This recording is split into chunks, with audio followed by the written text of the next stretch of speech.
I don't normally get into just hype-related stories.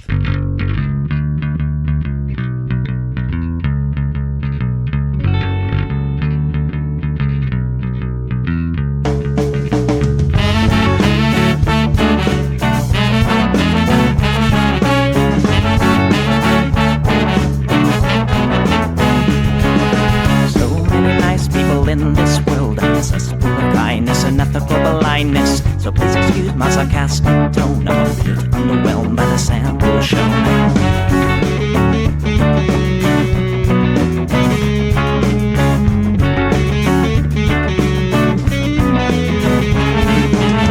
Mr. Bistro fraternity guy, you got my ass full of bloodshot eyes. Get drunk and fight every night. Idolize Bradley, belittle women's rights.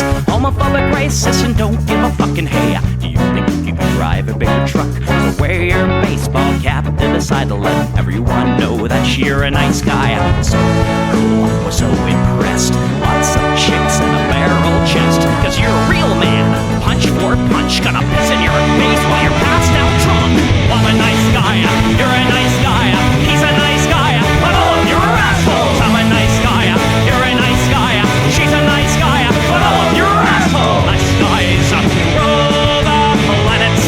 Well, I just can't understand it. Conquered divine by deception and lies. Social Darwinism and an overdose of pride. I don't wanna hear it. Read into the lyrics, cause everybody gets their just desserts. As long as you remember that nice guys finish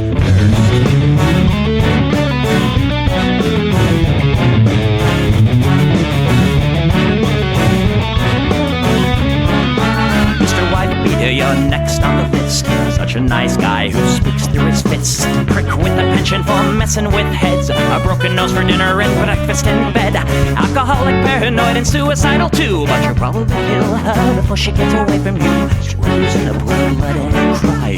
All your friends say that you're a nice guy. Have a drink, this one's on me. Look, you're doing fine, losing to your disease. Comatose, I'll pack your bags. Bury you with my cash, ready to go. I'm a nice guy, you're a nice guy. We're all nice guys, but all of you are assholes. He's a nice guy, she's a nice guy. Hey, Tom Bone's a nice guy. All of you are assholes. Nice guys rule the planet. The fundamental put a body by deception and lies. Social Darwinism and an overdose of pride. Fuck off, jerk off. I don't wanna hear it. Fuck off, jerk off. Read into the lyrics. Don't let the fucking spill quench your thirst. As long as you remember that nice guys finish first.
Hey everybody, welcome to the Plex. We do the show live on Sundays, 7 p.m. Pacific, right here on Twitch. That's twitch.tv/EchoPlex Media. A little bit of programming note. We will not have a show next Sunday. It is Mother's Day, and I will be somewhere in like San Jose, hoping that Matt Mahan's robot dogs don't kill me. Having dinner with the family. So we'll either do the show Saturday night or Monday. Most likely Monday, just because it's easier for me. You can support this project at patreon.com/echoplex or at eplex.store. Sign up at the $5 a month level or higher, and you get the whole show of this, including Red Light, as well as Downballot, including Red Light, sent to your inbox the very next day. That's a day or two before the podcast comes out. Anyway, I'm producer Dave. You can find me on Grindr or maybe the new Blue Sky dating app. Anyway, this is what the people want. I don't hate the cops. There's a person inside when the truncheon stops. Donate the cops. When the raiders come, who will protect the shops? Donate the cops. They're a sensitive bunch if you don't stop throwing your rocks. Snap, crackle, pop is the sound of a taser. Your body drops. Donate the cops. Donate the cops. Donate the cops. Donate the cops. Like your local police. Cause they don't do nothing wrong like your local police. Got rid of the corruption and the racism is gone. They've been keeping the peace, keeping homeless folks out of the parks and malls. Got a cure for your social disease. Follow the law, don't hate the cops. Follow the law, don't hate the cops. Follow the law, don't hate the cops. Follow the law, don't hate the cops. Follow the law, don't hate the cops. Put your hands above your head and show you're not afraid. I'm the fearless judge that your skin color's gonna get. And if you die before the sun comes up, the paperwork will take forever. Well, it might have worked out a little bit better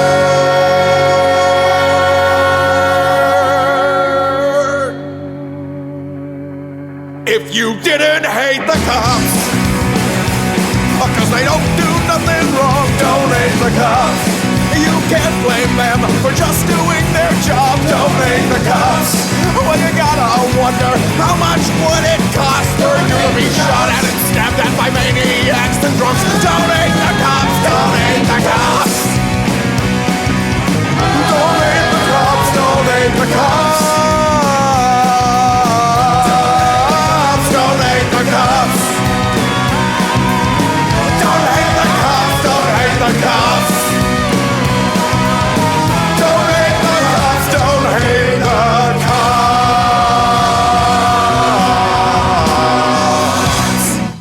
So there's some weeks where I find something and I'm just not sure where to put it. So we put it first. Watch this.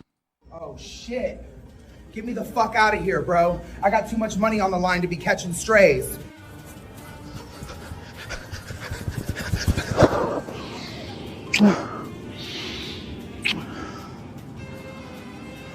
What's good, lover boy? Acting surprised at that shooting? Exhausting. People calling my grief theater. It's called branding, okay?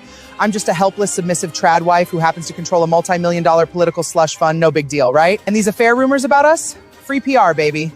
I love the money, but I need a break. Look, with the shooting, I really didn't know what was going on. Times are tough for me too, okay? Suddenly, I'm the fall guy for Hungary and the Iran talks. I'm just trying to lay low so Phil and I can map out my 2028 ascension. But hey, I have something to show you. Come with me.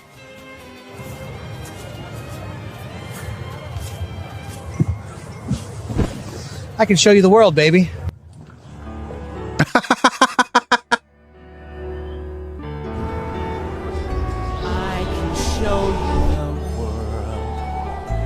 You know, he plans on renaming it to the statue of Trump.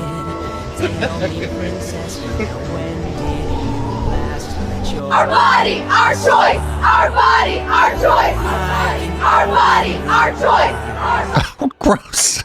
Oh my god! My eyes, it burns! Is that dog water? What the fuck? Nerds! Magic carpet ride, a whole new world, a new fantastic point of view.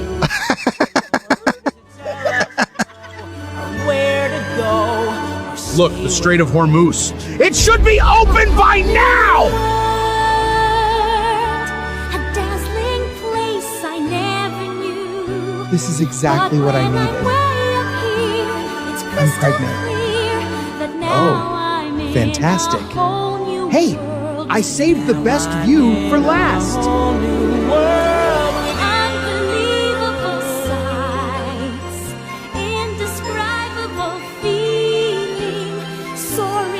Isn't it gorgeous? Hey, so what were you saying about being pregnant? Guess I flew too high. Whoops.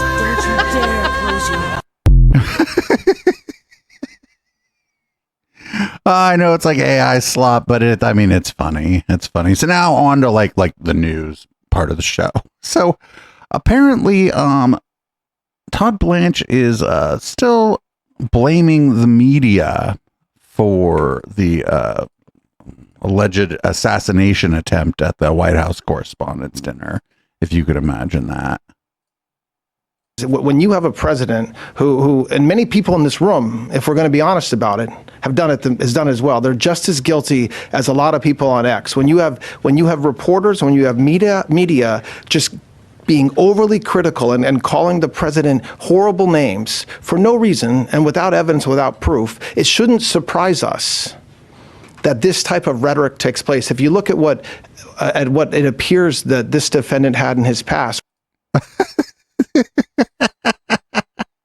Calling the president horrible names for no reason, really. I don't know. Every president gets called fucking names by people. Like, these people are so soft. Up next. So, sounds like Jeanine Pirro, at least for one night, stopped with the box wine and started hitting up the fucking speed.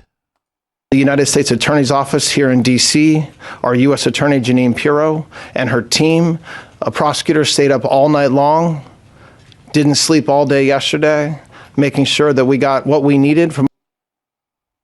She's on the speed. The box of wine got emptied and she decided to start using speed. She hasn't slept in like 3 days.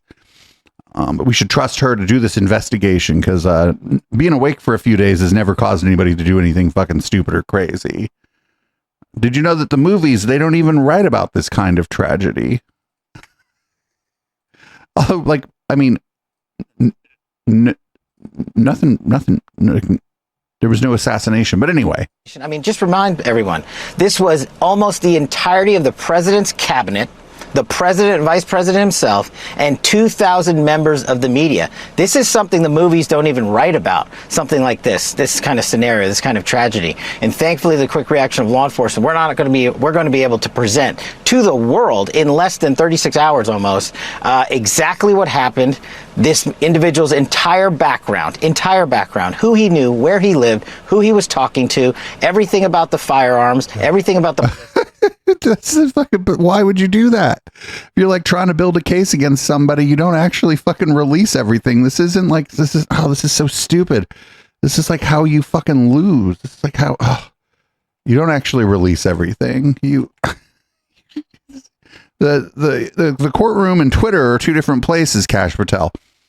This is all incredibly fucking stupid. So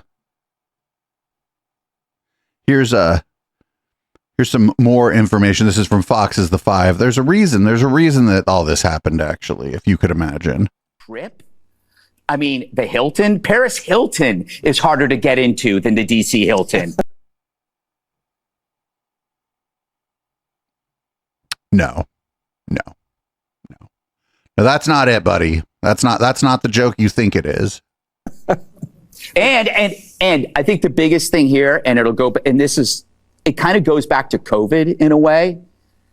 It's how scientific minds, this guy was an engineer, can do evil because it's unfettered to a higher power. He was making the decisions. He had control, just like Fauci, just like everybody that tells you are wrong, I know better. That was the whole point of his screed. When you read it, didn't sound crazy to me. It sounded like a guy saying, dude, I'm smarter than you are. It's a Unabomber. But I'll tell you this, there have been attempts on presidents before. What the fuck? He did this because he's an engineer and doesn't believe it. You don't even know if the guy believed in God or not. He did this because he's an engineer. I mean, I don't know, man. Elon Musk claims to be an engineer and these people laud that guy. So it could be that, or maybe this MAGA pastor, Lorenzo Sewell, has maybe a smarter take than Greg Gutfeld did on like why all this happened. I don't know. When a president is in a room and the devil is trying to kill him, have you thought about that?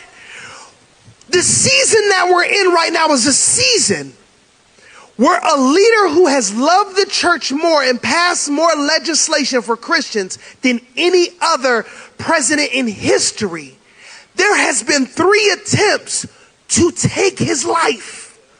Do you know why? Because God wants to teach young people how to fight. Because if we know how to fight in the spirit, we don't look at flesh and blood. So this is God actually did it. That's an interesting take, right? God did this so that you learn how to fight in the spiritual realm. Or what? Come on. Like what? That guy's not on message. You're supposed to blame the left. So here's it's from Fox Business. This is a whole segment basically just kind of hyping the ballroom. I don't know why I guess that's the messaging that's going out now, is that we need the ballroom so that this doesn't happen. I don't know. What do you make of this ballroom as a national security necessity, the White House says, because Democrats in the courts and the media have been pushing back on it? We should point out it's going to have a drone-proof roof and ceilings as well as blast-proof glass for all windows. What do you make of this? It's absolutely a necessity. The president, his cabinet, visiting heads of state all need a place where they can gather that's secure, that's safe, that can be contained. And one of the things we've learned in the wake... Why does the rendering look like that? Why is it just all like white plaster or whatever? Why does the fucking thing look like it's like made of plaster of Paris? Like this fucking everything's white. Like, this is so awful. These awful assassination attempts against President Trump and the investigation following Butler and the Florida incident is that where events are held is a critical component of maintaining security. So absolutely, being able to control the environment, being able to have some of those physical properties that keep the place safer, control who gets in, who gets out, those are all really important components of keeping events like this secure and would go a long way to keeping the president and other dignitaries safe. So Senator Tim Sheehy said he will introduce legislation to streamline construction of the ballroom. But what do you make of Judge Richard Leon halting construction? The judge rebuked the administration for attempting to use a, quote, national security exception to build the ballroom. He says national security is not a blank check for why it must be built without congressional approval. Well, it's not a blank check, but that's not what's going on here at all. Every president is entitled to make renovations to the White House. What President Trump has started here is critically important. And it's also really important to note that while he'll get to use it a bit, this will be future presidents for generations to come will benefit for the security and the building of this facility. So this is something that is long overdue, and the court should not have gotten in the way. Well, isn't it being funded by donations, a big chunk of it? Exactly. It's not even bribes. The word you're looking for is bribes. Money. President Trump got donations to pay for this. So it's really something that's great for the American people. And there's just... Wait, why is this great? Hold on. Why the fuck is this great for the American people? Do we all get to use it to throw a party, or why? I don't understand how this is great for the American people. It's like a room to have a party. The way of getting it done, and it's something that we could be using for events exactly like the one this weekend that would have been far safer. Congresswoman Laura Lee, thank you so much for being with us again tonight. It's good to see you. Now, Great to see you. Please listen to this. Watch. No, let's not. I'm glad it cut right there. Let's not listen to that. Let's not watch. This is so stupid.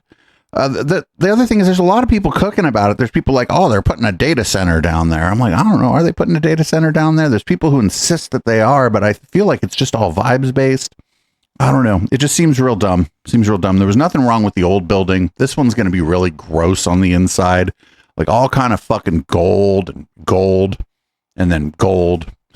Just gold fucking everywhere. It's going to be so ugly. It's going to be terrible. Here's Lindsey Graham. He's going to introduce legislation to pay for the ballroom because, of course, he is. What else would he do? We're going to introduce legislation that would authorize $400 million to be spent to secure to build the presidential ballroom. Underneath, there will be a lot of military stuff. There will be a Secret Service annex. and we've paid for it by offsetting it with custom fees. But the estimate is $332 million. We're going to do $400 million because I think it's probably going to take more. Private donations can be used, but I think they should be used for buying China and stuff like that. Underneath this ballroom will be infrastructure that is national security centric. The ballroom itself will avoid the dilemma of having to leave the White House grounds with future presidents and this president's to go downtown in a place that's less secure. President Trump said to me yesterday, we need the ballroom not just for me but for future presidents. He literally could have left his bedroom, walked out the back of the White House, and been at the ballroom. That's what needs to happen when you have 1,000 or 2,000 people gathered in today's environment. And the sooner we get the ballroom built, the more hardened it is, the better for the country. So I hope and pray that most people in the Senate after Saturday night will support this bill. I think he just like saw like he sees like other like countries like he sees like the Saudi palace and like fucking the Kremlin and shit, and he's like, well, why is my shit not like that? I think that's all it is he just sees like other like world leaders, mostly despots or fucking dictators or religious like leaders of theocracies or whatever. They have these like ostentatious fucking like grounds for the leader or whatever, and I think he just thinks he needs that because then I don't know, then he has like he can brag to fucking the Saudis about his palace or whatever. It's really fucking stupid. Now this next one doesn't make any sense at all. I don't know why the fuck, like Rand Paul, why the fuck is Rand Paul on board with this? This is like kind of off brand for him. And member of the National Capital Planning Commission. Senator Paul, good to have you here, sir. Thank you very much for being here. Yep. Thanks for having me. You are obviously somebody who watches expenditures very closely. You're very critical of wasteful spending in the government. Why do you think that this is a good way to go about funding this ballroom? Well, I do think there is a security risk. I mean, this is a third assassination attempt on the president. And I think that there is a need for an event space at the White House. As you said, I'm on the commission. We've already reviewed it. We've reviewed it for the last couple of months, and we voted 8-1 in favor of that. But as you mentioned, I am conservative, so this is my favorite kind of bill. It has no appropriations, no taxpayer expenditure. The president has said he can fund it privately. They've already started raising money for it. Dude, this guy, like, I don't know. That's so weird because I don't like him. I don't like Rand Paul, but this, I would have never guessed in a million years that he would have been like for this. This is like kind of fucking way off brand for him, except that every once in a while he just fucking kisses Trump's ass, which is probably all that's going on here. Up next, we need the ballroom because people criticize ICE. Did you know that people criticize ICE and that's why we need the fucking ballroom? It makes sense or not.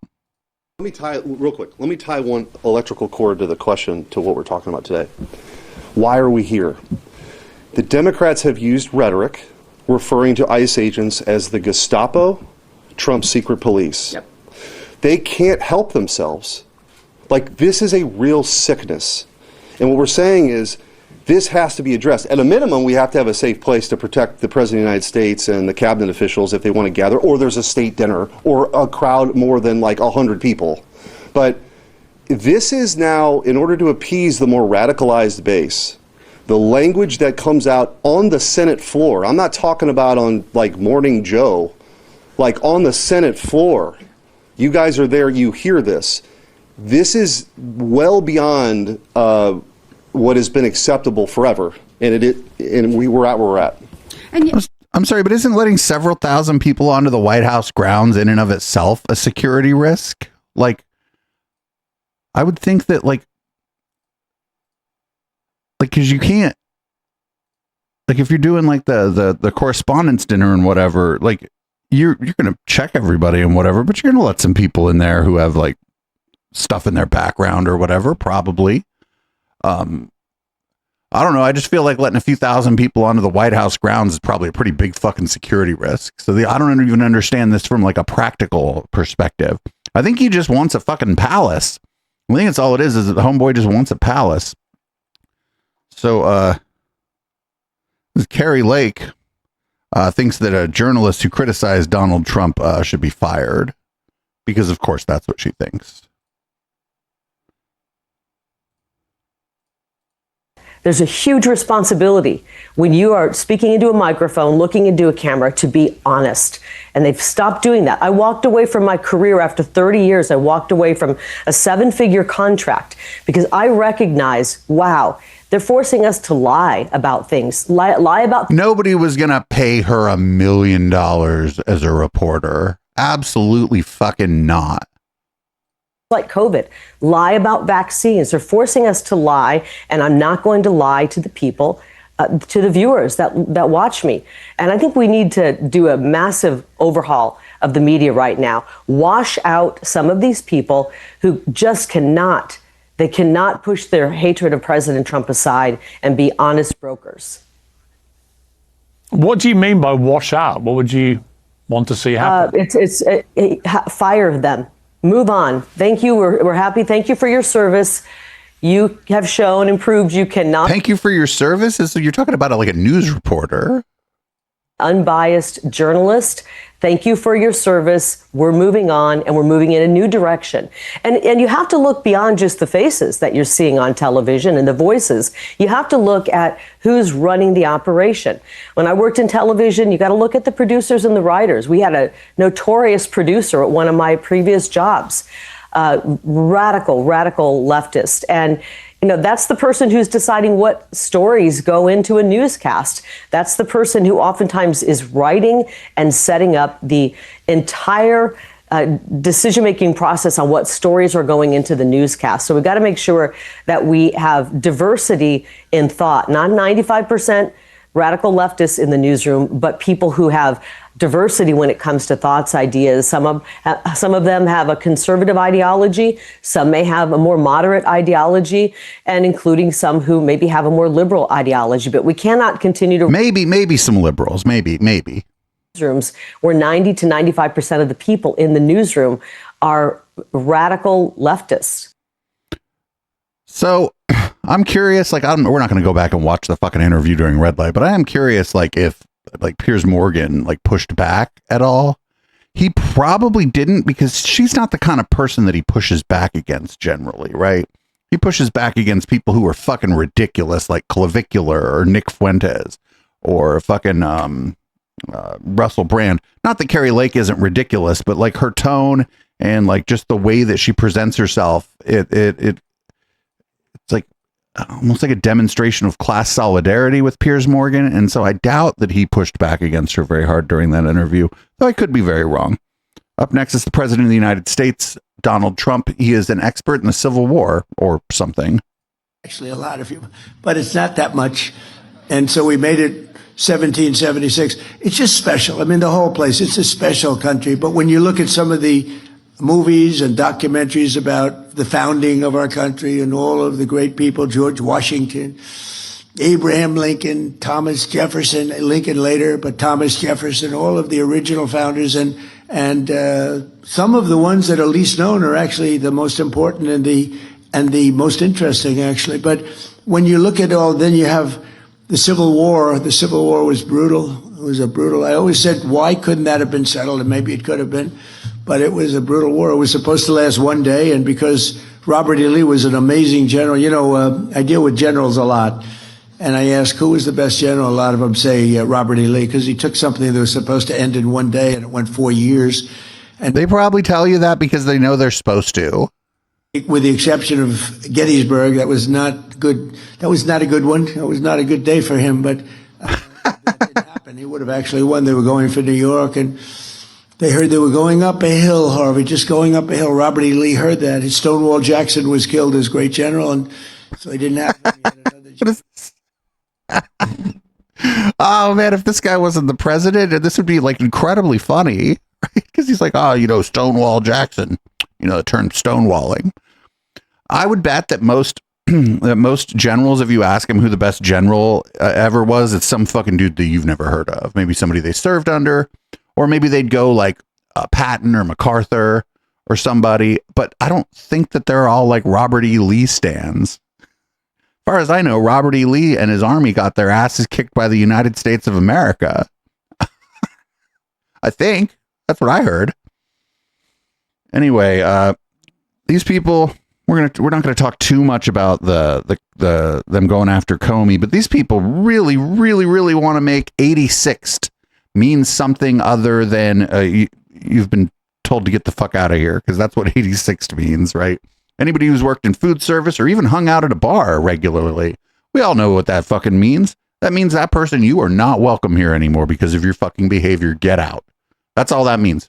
It doesn't mean anything else. But these people really want it to mean something else.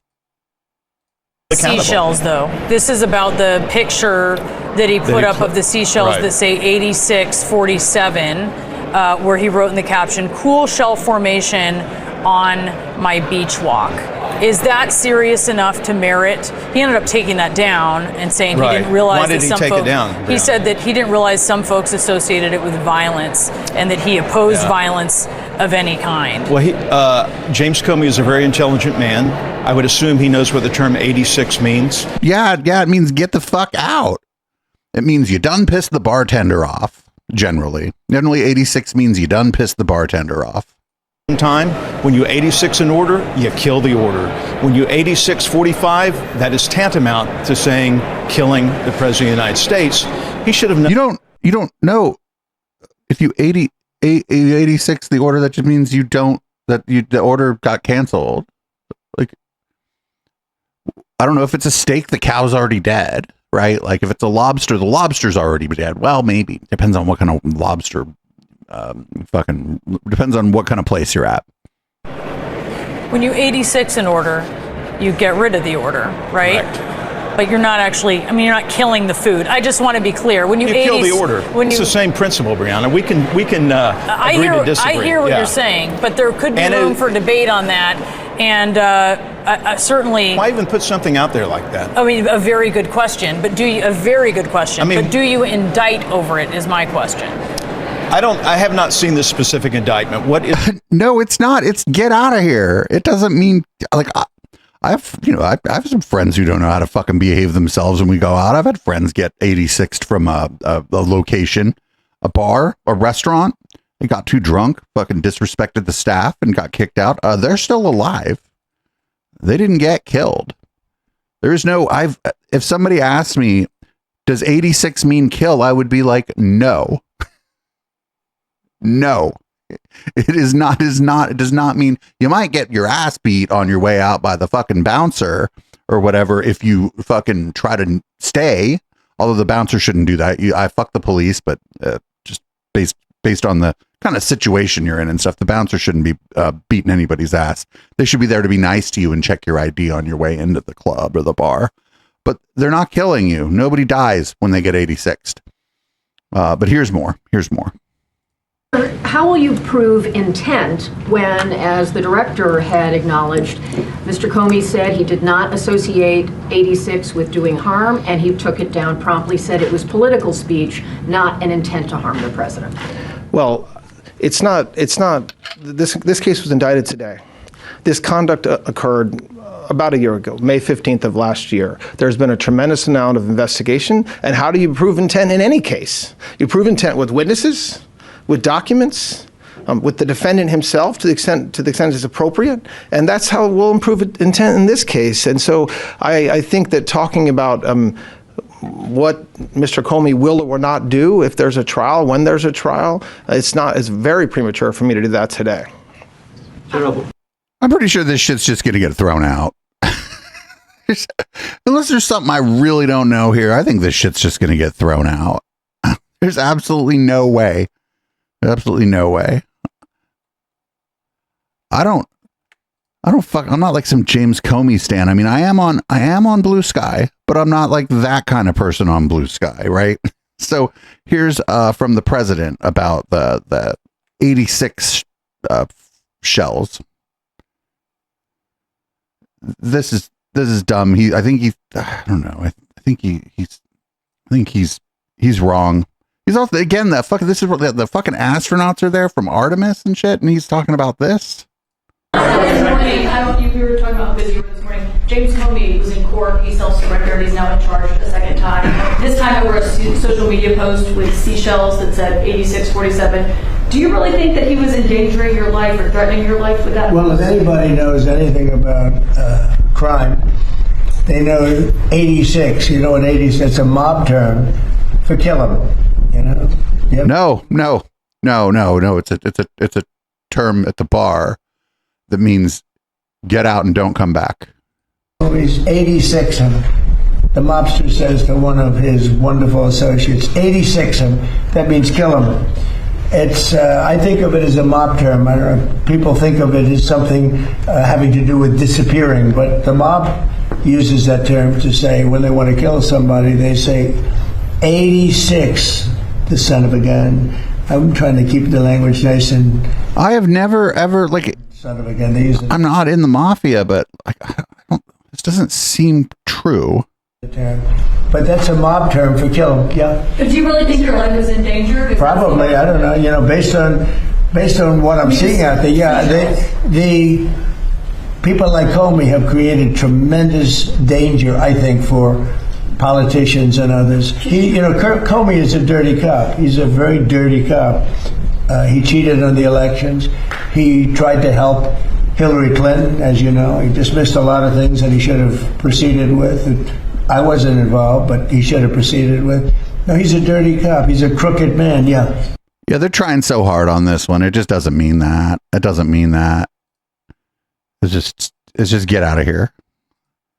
So Pete Hegseth went in front of Congress, and it didn't really go well, but it kind of doesn't matter.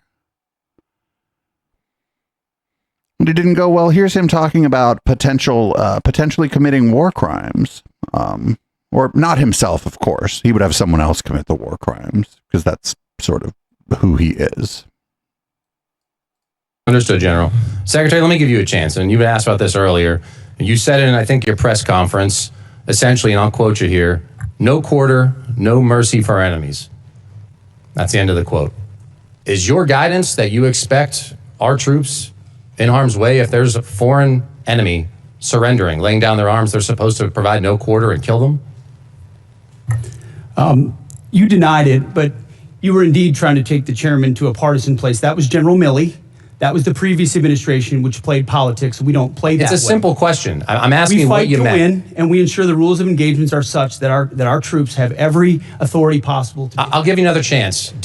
In saying that, are you trying to tell commanders that that's what you expect? You're in the chain of command.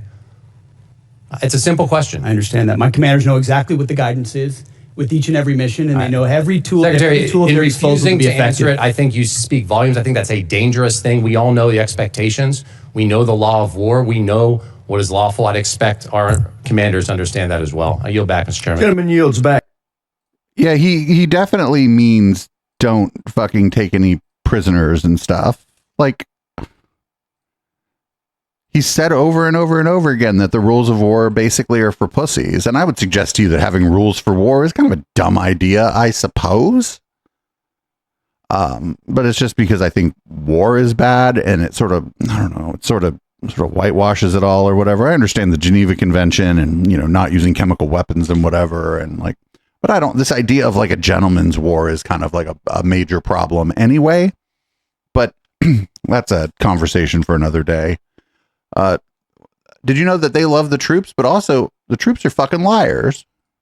But since then, thankfully, brave survivors have come forward to set the record straight. One of our surviving soldiers told CBS, quote, painting a picture that one squeaked through is a falsehood. Another said the unit was, quote, unprepared to provide any defense for itself. It was not a fortified position. Another survivor said the building's protection was about as weak as one gets. Secretary Hegseth, that is obviously in direct contradiction to what you said from the Pentagon podium the next day. So are you saying that these soldiers, our soldiers who survived this horrific attack, are lying? What I'm saying is, before the commencement of the conflict, we put in maximum defensive posture we could. That's a direct We moved contradiction to 70 what they said. in this directing. Can I speak, or are you just going to monologue falsehoods all over the place? It's not a falsehood. We moved 7,500 troops off of the Reclaiming X my based time. on the intel. Stop. Based on the intel. Stop. Reclaiming my time. Because you yell doesn't make you. Instead of saying stop, I would suggest saying shut the fuck up. I just want one of these people to just be like, you know what, dude, shut the fuck up and answer my question. Well, I guess shut the fuck up and answer my question is like when you were a kid and your mom's like, look at me when I'm talking to you. And then your mom's like, hey, don't look at me like that. Just because you yell doesn't make you right. I'm reclaiming my time on behalf of these survivors. You just said what they said is a falsehood. There's a much larger That picture. true? There's a much larger picture at play here that included integrated air defenses, bunkers, moving people off Then the why, X Mr. to Secretary, ensure are that they they were dead? not part of the target. We moved those troops and all across the theater, thousands of troops off the X, off of their bases, because we knew what Iran was going to try to strike, and we knew there could be a tragic moment. No there could be a answer, Mr. tragic moment where Secretary. something Again. could get through. Of Again. course, that's the I'm consequence of reclaiming my conflict, time. and we Again. remember those 6 every single day. I want to finish. But don't play games with. I'm not playing games. raising I your want to voice finish and with pointing one more fingers. quote from a survivor of the attack, and I put this on the record. Telling the truth is important, and we're not going to learn from these mistakes if we pretend these mistakes didn't happen. Secretary Hegseth, those soldiers told the truth. Those soldiers are braver than you are. I commend them. They are asking for accountability. They deserve accountability, and I'm asking for the same, starting with you. And as I said a year ago, you need to resign immediately. I commend those And I soldiers. yield back. Gentleman yields back. Dude's not going to resign. Oh, you should do the right thing and resign. Fuck no, he's not going to do the right thing and resign. Here's more about the troops and how we love them, but also I guess they're lying. I bet they know who these people are. I bet these people are probably, who came out and said this stuff to, these people are probably not having a great day, right? Probably facing serious, like, retribution, I would assume, based on everything I've seen from this administration. Was our concern that something could I'm going to pause you there. I'm going to give you a chance. Absolutely. Secretary, But I'm going to you're give you a disparaging me that I don't care. I'm about asking the you whether you passing think they're of- liars or not. You That's what I and asked you you. are disparaging me that I don't care about the passing of our troops. Nope. That I asked think if you our thought troops they're are- liars, Terry. That's disparaging and Reclaim my smearing time. in every way. Nobody cares more about the fate of our troops. Nobody cares about the health of our troops. Nobody wants to bring them all hope Mr. more than I. Secretary, I understand, but he controls the time. He controls the time. You get to control your answer. And the gentleman's ready. If we're allowed to answer. Mr. Chairman, thank you. Secretary, my question was clear whether you thought they were liars or not. You don't seem to want to answer it. We can move on. Anybody who says something he doesn't like is a liar, but he also loves the troops. It's also fucking stupid. We've got more of this. This is them asking Pete Hegseth if it's a good idea, basically, to deploy the military to polling locations. And Pete Hegseth is just going to lie. He is just going to lie because, of course, he is. Check this out. Go. Okay, very good. All right. Well, Secretary Hegseth, if President Trump ordered you to deploy troops to polling places during the midterm elections this fall, which would violate the law I just cited, would you implement his order? Yes or no? What you're trying to insinuate is that the president would give unlawful orders and we would somehow deploy troops as a result. And the evidence of our department is that we've worked alongside law enforcement very effectively for 15 months. Los Angeles would have been on fire for the summer had we not come across. I humbly disagree with that, but this is not a law hypothetical Wait, didn't Los Angeles did catch on fire? situation that I'm inferring on. Your president in January of this year told the New York Times that he regretted not ordering the National Guard to seize voting machines in key states after the 2020 election. Last I heard from you, the last time we had any kind of armed enemies at any type of voting places was 250 years ago. We're talking 2020. So if the president, again, I'm asking you, orders you to break election law, violate the Constitution and the law, would you follow the orders of the president? Yes or no?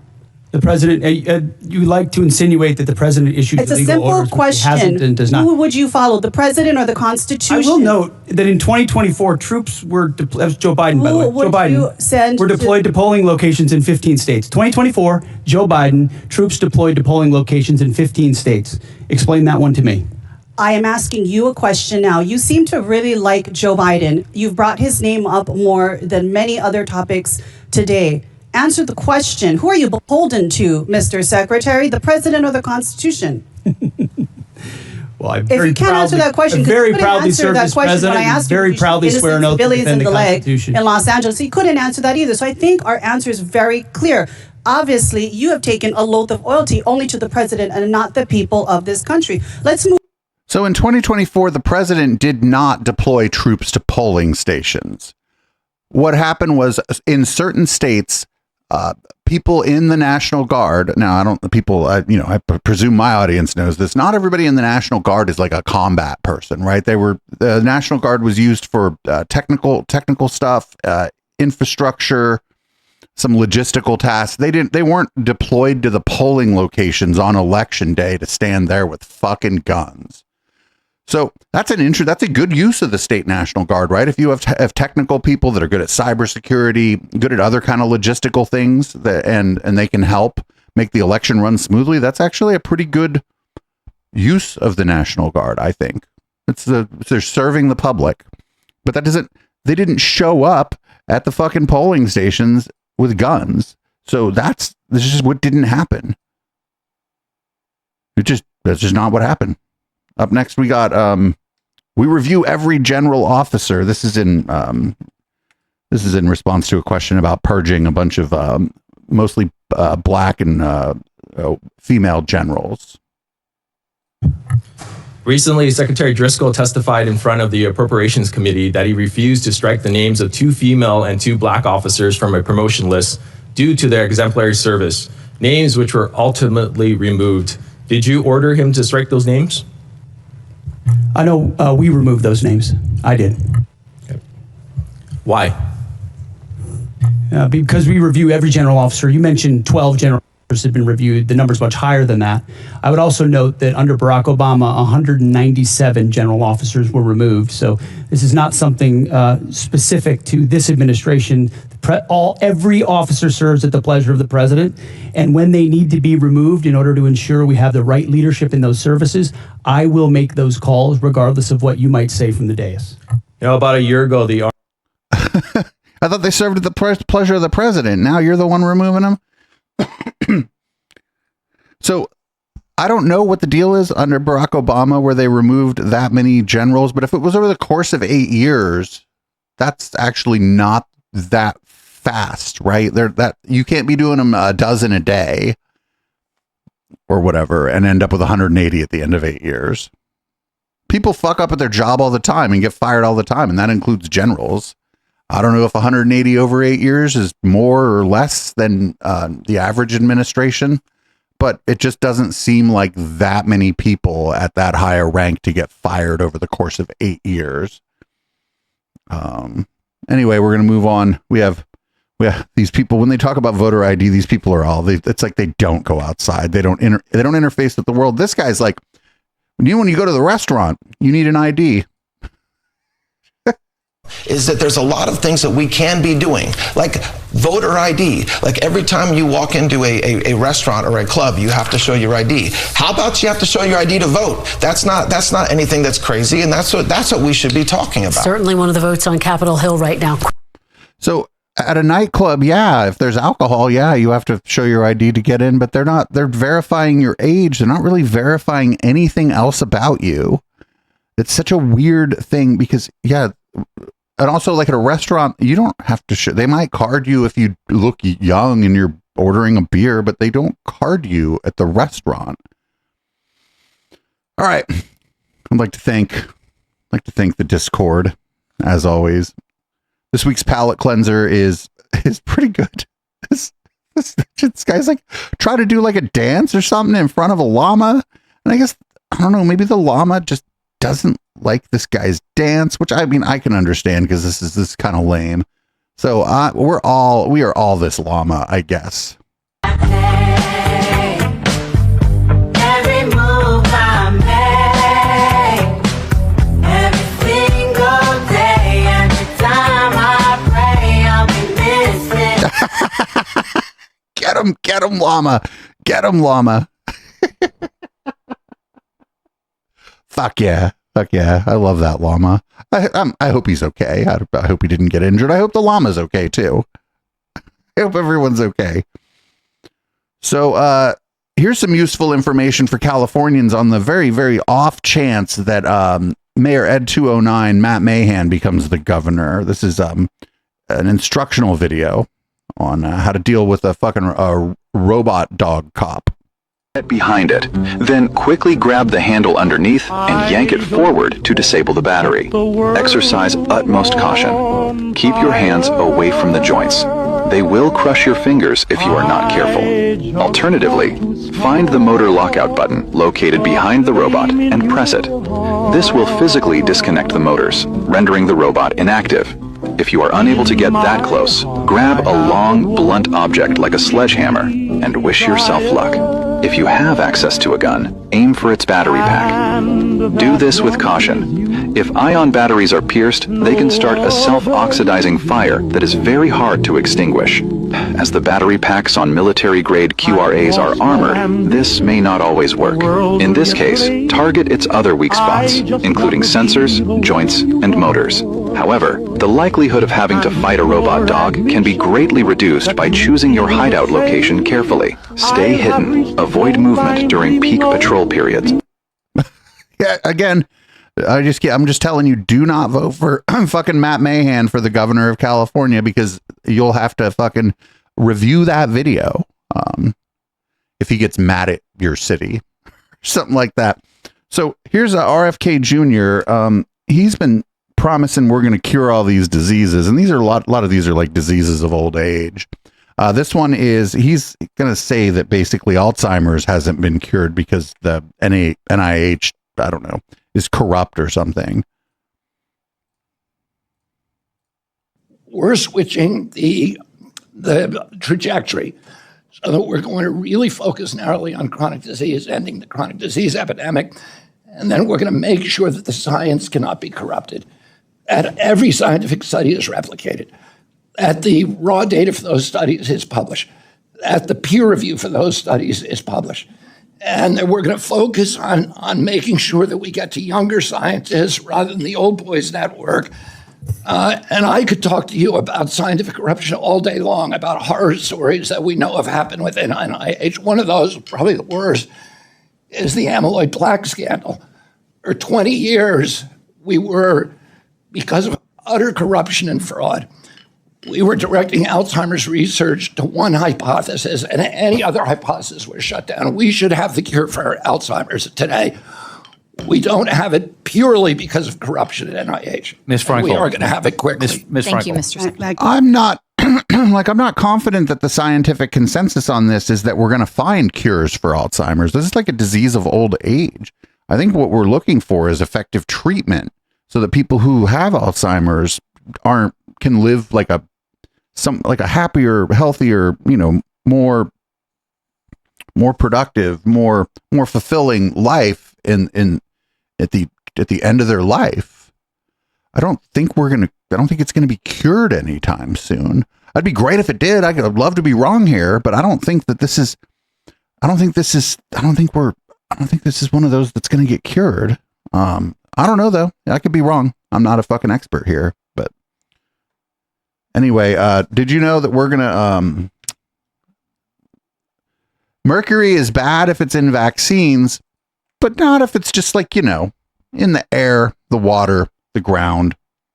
It's fine there. Just if it's in the vaccine, though, you should be very afraid of it. There was a targeted effort towards the end of the Biden administration through a number of rules to try to tell coal miners that they should learn to code and to try to make coal plants across this country shut down. Steam electric ELG, coal combustion residual, Clean Power Plan 2.0, the 2024 mercury and air toxic standards collectively. There were coal plants all across the entire country that were targeted for extinction because of it, and now they're able to stay open. Coal and natural gas, they provide these power plants. Just to refocus, specifically, why did your analysis of the impacts of this repeal not include the health impacts to the populations that are going to bear this increased mercury pollution? Oh, we absolutely consider the health impacts of mercury.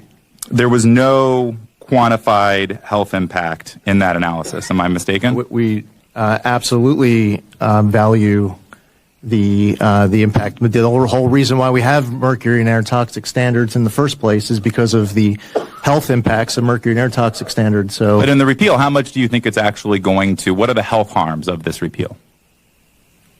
Could be zero. You think doubling the amount of mercury pollution in the air is going to lead to zero health harms? Where did you get doubling from? That's the impact of the repeal. No, where did you get it from? The doubling. 2024 to the 2012 standards. You mentioned that you're going back to the 2012 standards. Where's your math from? Here we go. I'm not Secretary Kennedy. I watched your hearing with him last week. It is 70% higher. The standards from 2024 are 70% higher than the standards from 2012. So it is your position as I sit here today, we're about to do this because you're going to regret it. We're about to do this where your position is that we are doubling the amount of mercury. That you are allowing 70% higher mercury standards. Yeah. No. So that I'm allowing 70%. Now I'm saying 70. Now you're saying 70%. Repeal the standard that had 70% stricter standards, the 2024 standard, than the 2012 standard. So the nationwide tons. You understand the math behind this? I'm confused. Here we go. The nationwide tons of mercury emissions from coal plants, if the MATS 2024 was still in place, from 2028 to 2037 was 33.2. The nationwide tons of mercury emissions from coal plants if mercury and air toxic standards was repealed from 2028 to 2037 is 39.3 at most. That's assuming that no coal plant at all will voluntarily take any action whatsoever to install any control devices. So at most, the math ends up being 15.5 to 18.3%, which is significantly less than double. The estimates that I've seen are as much as 1,500 additional pounds of mercury in the air. Rip it up. Have your dog pee on it. It's just not accurate. What? Rip it up and have your dog pee on it? All right, buddy. All right, whatever. You're talking about the robot dogs we just watched a fucking video about? What do you mean rip it up and have the dog pee on it? Mercury poisoning is bad, actually. It's bad. It's really, really bad to have it in the air. It's like really bad. We should be trying to reduce it. The only direction that should be going is down. All right. So we're getting close here. We got a few more before we go into red light. And boy, howdy do we have a fucking interesting and kind of long red light tonight. This is Laura Ingraham talking to Jillian Michaels about looks maxing. Oh, this is awful. This is fucking awful. I don't think Jillian Michaels says anything in this, but this is all really bad shit. Well, it's kind of like men are becoming more womanish in their obsession with their looks, which, I mean, a guy who's like fighting you for the mirror is never that interesting to me, but that's kind of what this is playing to. And to me, it seems like just deeply insecure people who are looking for some way to advance themselves in the social world instead of just developing their interests, their personality, maybe their depth of understanding. But this kid's making a lot of money, has a club in Miami, again, a lot of business interests, and 200 or so clippers on social media who are pushing his content out across multiple channels. 100%. And what he's doing is the very classic selling of a before and after, because the reality is he did go through all of this and he is quite handsome. So this is Jillian Michaels is describing what she does, by the way. I mean, she's not like bone smashing and shit, but she sells the idea of a before and after as like a fitness influencer. Now, he also just overdosed on at the gym on crystal meth. And I'm sure that he will never be able to have kids because of all the steroids that he's been taking. And kids don't see this. They just see this immediate gratification of his before and his after and all the validation he gets online and the fact that he's hanging out with all of these influencers that they know. And they're very vulnerable to this. And you're seeing it in real time, and it's a huge moneymaker. Yeah, it's huge money with a lot of serious consequences. But, you know, they're just racking up the dollar signs. And I guess at some point, that's all that matters. Jillian. I am not fucking, I want to be careful about what I say here, kind of, because I want everybody to continue to like me, although not that many people like me anyway. I don't want to hear it from two women who have clearly had plastic surgery about like how men shouldn't be fucking, how it's like not manly or whatever for some men to like try to look smack. That's not really what's going on here. It's the problem's kind of insecurity, but it's also that he's doing the same thing Jillian Michaels does, where she sells a before and after. That she's just, it's like a supplement and exercise program, but she literally does the same fucking thing. It's just that she does it in a way that's like, I don't know, I guess generally thought of as acceptable by society for like women to like judge themselves and each other based on how they look. So I don't know. I just don't think that she's really all that different than him. Anyway, here's former Senator Ben Sasse. He has some cultural analysis. All across the industrialized, rich world, people have just stopped having babies in the last couple of decades.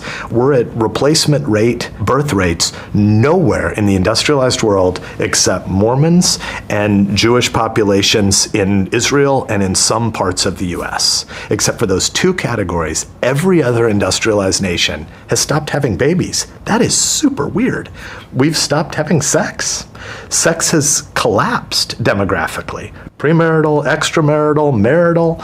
It is very weird, I don't have a phone on me, but that we carry around these super devices in our pockets that have distracted us from some of the most fundamental human activities and aspirations. Having a baby is a bet on the future. And almost everywhere in the world, and the world is richer and richer and richer statistically than it's ever been, people have decided, actually babies are kind of an inconvenience. Babies have always been an inconvenience. And the most glorious thing you can do to enrich your family and to make a bet on the future. How weird that we've stopped having sex, we've stopped making babies. We've decided that being distracted by a dopamine hit around Candy Crush might be a good way to spend your time. Not if you're a full human.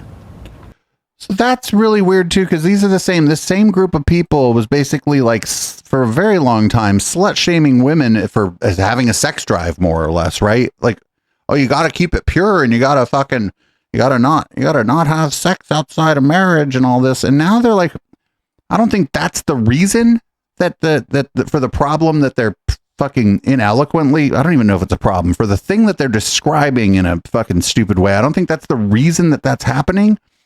But their rhetoric, like up until like just like fucking 10 minutes ago, essentially was like, oh, you shouldn't be having sex. Right? It's like, well, okay. You know, like these are the same people who wanted to do like abstinence only sex education, like in my lifetime. Like I was an adult when that was still a thing that people were fucking talking about. Well, I don't think the kids are listening to you and shit. Don't get me wrong. But like, you know, if you're the same fucking group of people that was trying to do abstinence only sex ed, maybe it's not your place to bitch when fucking people aren't having kids or whatever. I don't know. Now he's like, we want all kinds of sex, premarital sex, sex inside of marriage, extramarital affairs.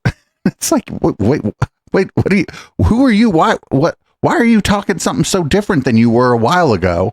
I don't know if Ben Sasse specifically was one of these sort of fundamentalist, sort of like don't fuck anybody people, but I bet these people would if he was talking to like a woman who was single and just kind of sleeping around, I bet he would probably slut shame her. Anyway, here's a great value Matt Walsh on how to get rid of democracy. I don't see any path aside from like the full removal of feminism. Like I just think so long as we have democracy coupled with universal suffrage, you will constantly be going against the grain. You're constantly going to have half of the population voting for temperance, tolerance. Yes, you can't. Suicidal empathy. And my point, I guess, is that I don't think you're going to get people to vote away democracy or vote away. But it does happen. It can.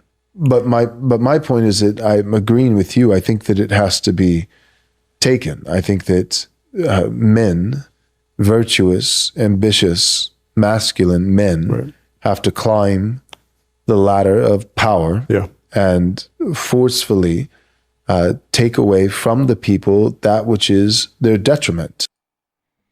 So fascism, right? Fascism. He wants powerful men. He didn't say it, but he means white men. He means white Christian men, white Christian straight men. He wants Gilead. He wants Gilead.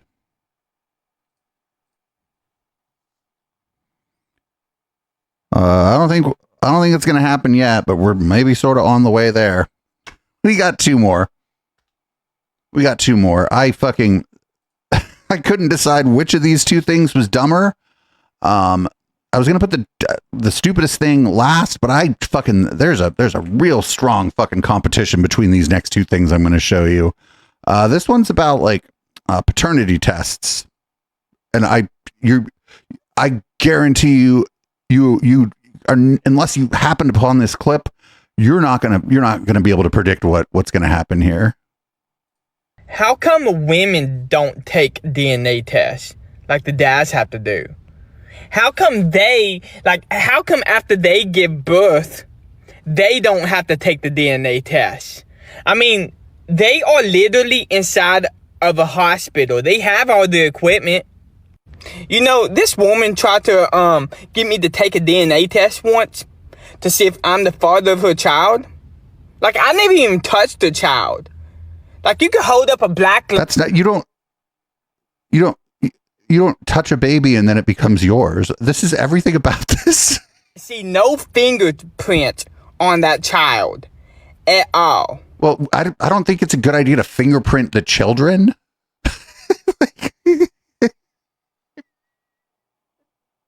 Oh, God. Man, somebody needs to have the talk. You know, the awkward talk that parents have with their kids. Somebody needs to have that talk with this guy. Because, you know, they have to use DNA. You know, like when I was falsely arrested one time, they took my fingerprints, and that's how they choose DNA, because everybody got different fingerprints. No. Also, no. So you will see no fingerprints on that child. And so DNA test makes no sense anyways. But they don't do that to women when they give birth to the child. Because I'm pretty sure when the baby's born, that mom's DNA will be on that child. So the people, you do have a good point in the chat, right? Maybe I got, right? Like, there's a non-zero chance that I got by this. But it's not 100% chance that I got by this, right?